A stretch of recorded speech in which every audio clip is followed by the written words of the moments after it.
Una de las tareas de las instituciones de educación superior es la reflexión respecto a la categórica relación entre la educación y las TIC, como herramientas para promover la cultura de los derechos humanos, que coadyuven a su pleno ejercicio, así como al desarrollo democrático de la sociedad. Para esa reflexión, demos la bienvenida a las y los integrantes de esta mesa, cediendo el uso de la palabra a Inocente Lugo Calleja, de la Defensoría de los Derechos Politécnicos del Instituto Politécnico Nacional.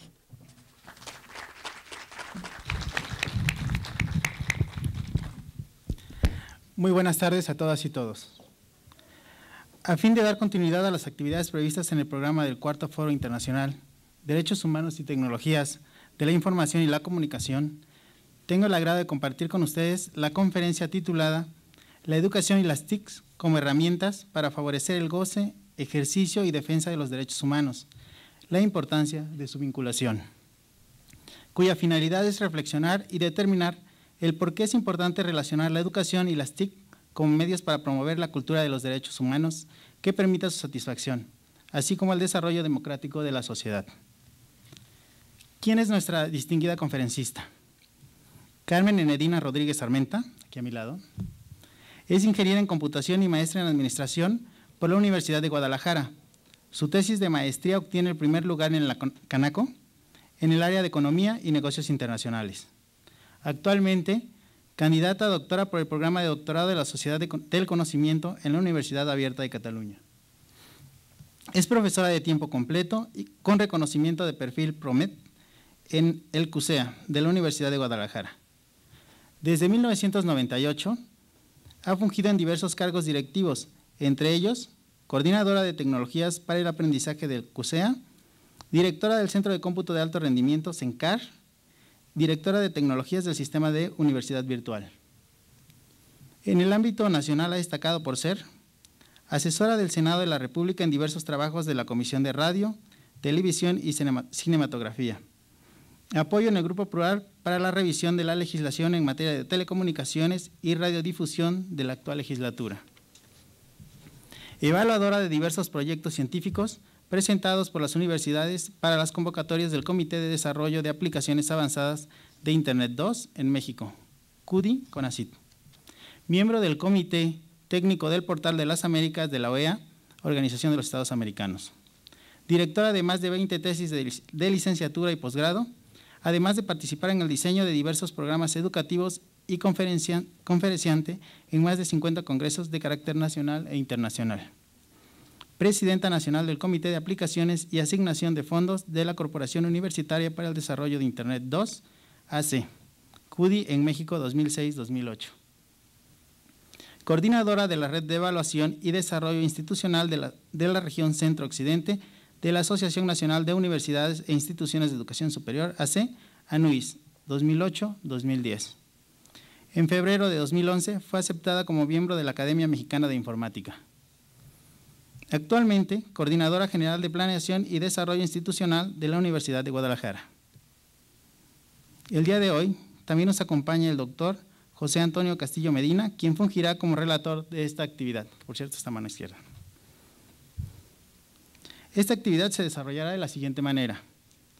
Nuestra conferencista contará con 45 minutos para exposición y 15 minutos para preguntas y respuestas, que agradeceré puedan anotar en las papeletas que les serán proporcionadas por el personal asignado a ello. Sin más, cedo la palabra a nuestra estimada conferencista.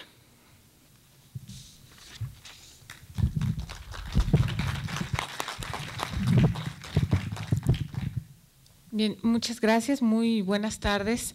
Agradezco mucho la invitación que hicieron a una servidora para poder compartir con ustedes la visión que hay en torno a la vinculación de la educación con las tecnologías de información y comunicación y por supuesto cómo éstas detonan y desarrollan los derechos humanos.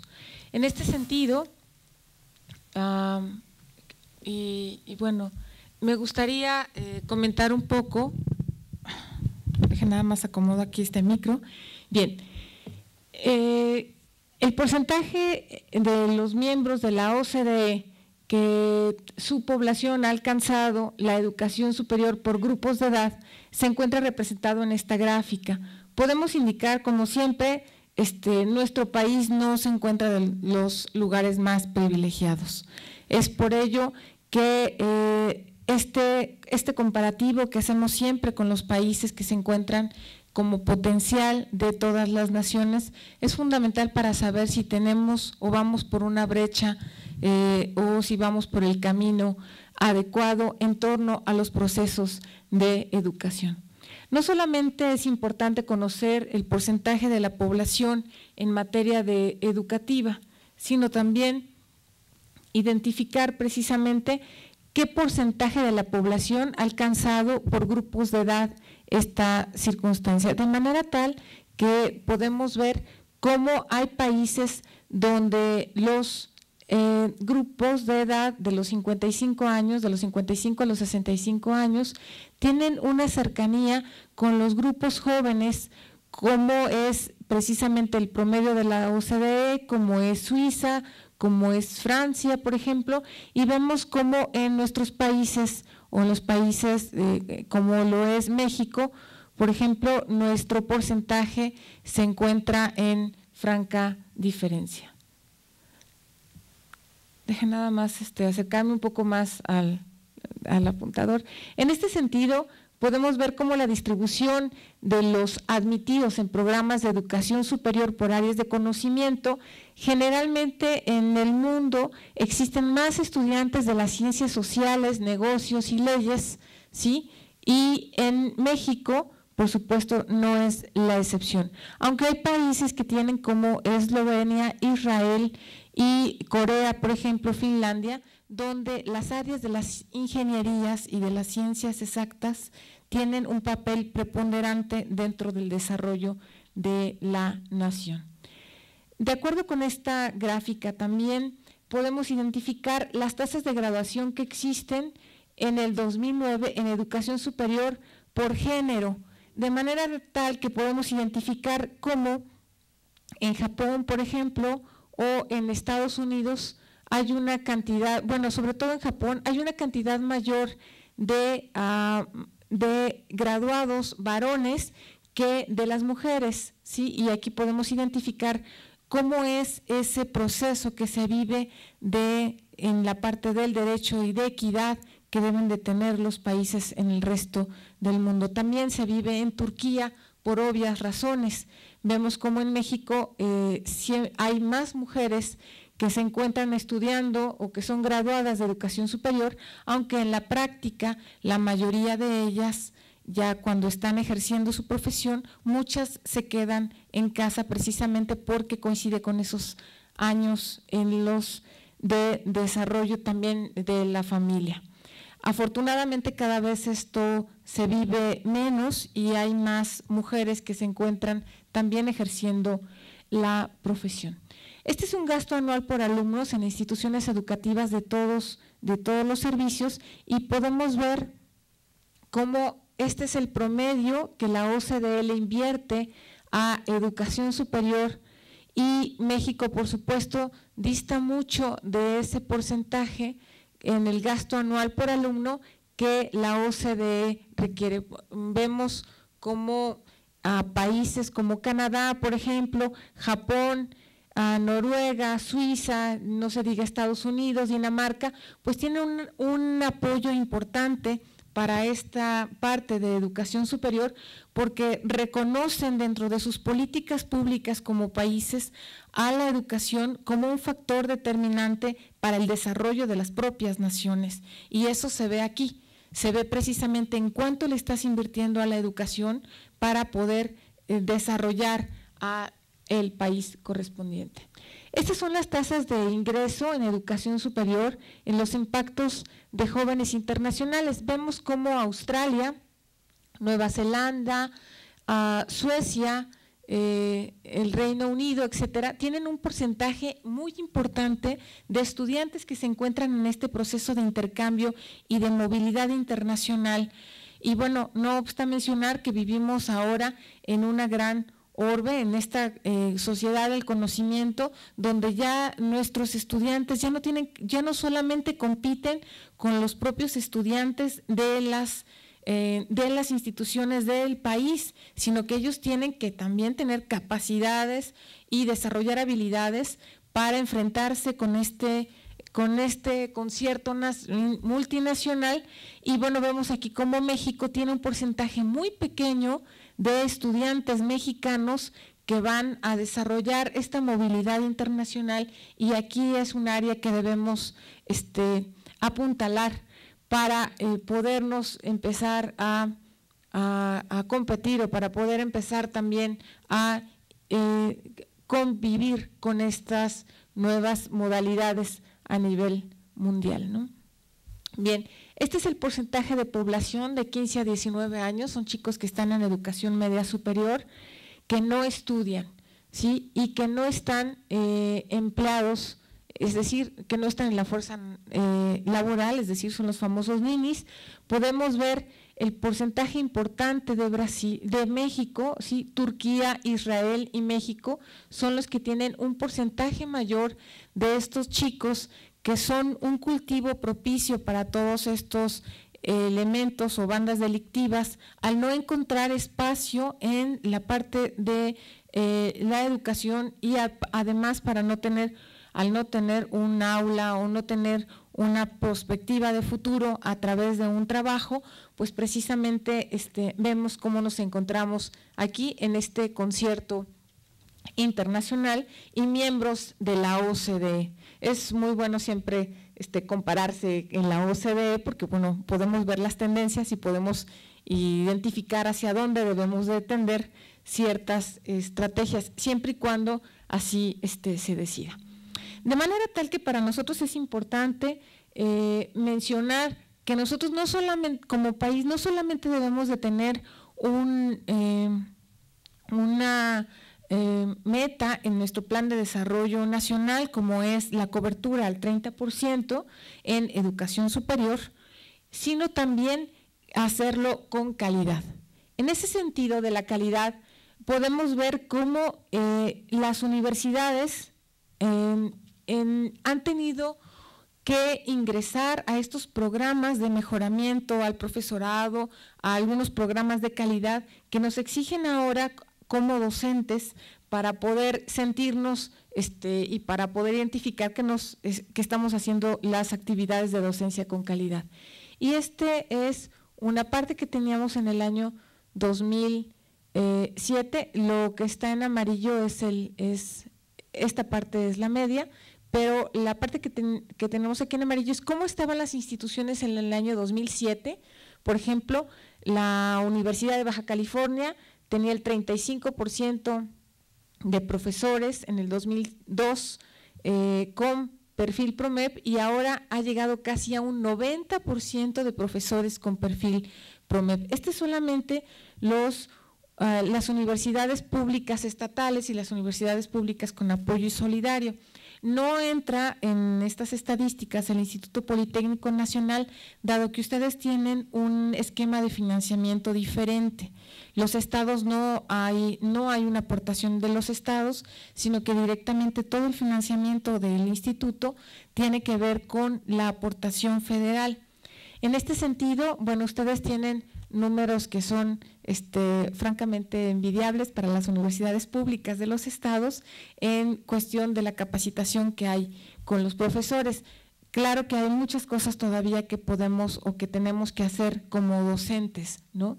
En este sentido, este es el porcentaje de profesores de tiempo completo con doctorado y los miembros del SNI. Estos son los profesores con doctorado. Veamos, por ejemplo, cómo la Universidad del Estado de Morelos destaca en el concierto nacional, y el 40% de sus profesores son miembros del SNI. Esta es una cantidad relevante e importante y que contrasta, por supuesto, con universidades como la de Nayarit, como el Instituto Tecnológico de Sonora, Tamaulipas, etcétera, ¿no?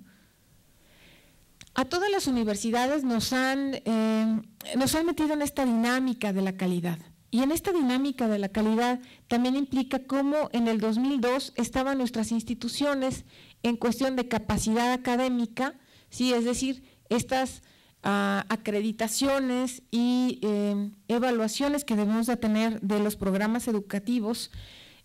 Y bueno, vemos, por ejemplo, voy a poner de ejemplo, la Universidad de Guadalajara en el 2002, el 70% de su matrícula, el 70% de los PTCs tenían posgrado, ¿sí? Ahora, gracias a un esfuerzo importante que hemos tenido como institución, logramos que el 88% de ellos tengan posgrado. Y no ha sido la universidad la única que ha hecho eso. Todas las universidades estamos en este tenor, puesto que las políticas de financiamiento a las universidades tienen que ver también con esta parte de la calidad.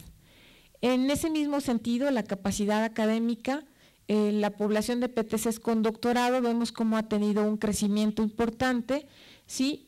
Y como a los doctores también se les solicita que otorguen o que entreguen clases, ¿no? Esta es la parte de la competitividad académica, es la evolución de los programas educativos que en el 2003 estaban acreditados, ¿sí? Este es el porcentaje de los programas educativos que tenían índices de calidad reconocida, ya que sean acreditados o con nivel 1 del CIES, y se ve cómo muchas universidades, incluso Chiapas, Puebla, San Luis Potosí, la del Caribe, Coahuila, Ciudad Juárez, Chihuahua, tienen ya el 100% de programas de calidad. En este sentido, bueno, las universidades hemos hecho un esfuerzo, el Politécnico Nacional, por supuesto, y son ustedes los que aportan una parte muy importante en estos cuerpos académicos en formación. Es decir, a los docentes no solamente nos han solicitado que nos preparemos, que tengamos posgrado, sino que también estemos en cuerpos académicos, porque la evolución de la matrícula es inminente. Es decir, al ver que México tiene un porcentaje muy disminuido,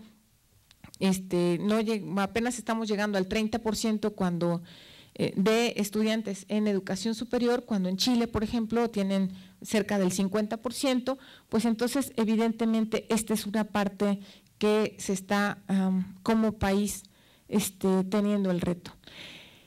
Las universidades se han transformado. La universidad tradicional, de una información escasa, donde nos sentábamos y el profesor era el que todo sabía, ¿sí? Y todo nos decía como alumnos. Bueno, la universidad de este siglo XXI tiene no solamente información abundante, sino que requiere un papel distinto del profesor y un papel distinto por parte de los alumnos y, por supuesto, de las instituciones. Vemos cómo los datos, que son los medios, la información y, bueno, los medios, la sociedad y el individuo han transformado precisamente a esta sociedad del conocimiento. Y vemos cómo en años previos en el mundo la agricultura tenía un papel preponderante, la agricultura y la industria para a mitad de los 1800, el país que tuviera más agricultura o que tuviera mayor revolución o que tuviera una revolución industrial importante, pues era el más rico. Sin embargo, todo esto se ha transformado y vemos ahora cómo los países que tienen más patentes, los que hacen mejor investigación, los que hacen desarrollo de productos innovadores, etcétera, son los que tienen precisamente los grandes capitales. No en vano, empresas, los dueños de las grandes empresas de telecomunicaciones y de software, como lo es Bill Gates, son de los hombres que tienen un mayor poderío en el mundo, ¿no? Y bueno, tenemos también un mexicano que está en esa lista importante al respecto, ¿no? Que es el área de las telecomunicaciones. Y vemos cómo se transforma y nosotros como México no podemos dejarnos de lado, ¿no? O nosotros como formadores de estudiantes y formadores de esta nueva generación de mexicanos no podemos quedarnos de lado y debemos de considerarlo. En el año 2003, México firma un tratado en la Cumbre Mundial de la Sociedad de la Información y el Conocimiento llevado a cabo en Ginebra y ratifica el tratado en Túnez en el año 2005. En el año 2015 va a haber una reunión nuevamente de todos estos 184 países que firmaron esta acta, donde dice que todos los países ahí firmantes están de acuerdo en que vivimos en esta nueva sociedad de la información y el conocimiento, que debemos de apuntalar las políticas nacionales para que los ciudadanos vivan en un país mejor y en un mundo mejor, considerando la potencialidad que tienen todas las nuevas tecnologías de información y comunicación, ¿sí? En este sentido, existe una metamorfosis de la educación. Vemos como anteriormente la economía a través de la parte agrícola, donde la educación, el propietario de la educación concretamente, por llamar de alguna manera propietario, era la iglesia y la familia, y con un año que estuvieran, con que supieran leer, con que supieran parte del arado, etcétera, era suficiente para mantenerse activos y con cierta calidad de vida. Después llegó la época industrial, donde el gobierno es propietario de esta parte, y ahora en esta época del conocimiento, este elemento que a mí yo no coincido mucho con que sean las empresas las poseedoras de la educación, pero vemos cómo ahora es para toda la vida la educación. Requerimos estar constantemente en actualización, porque esto es tan dinámico.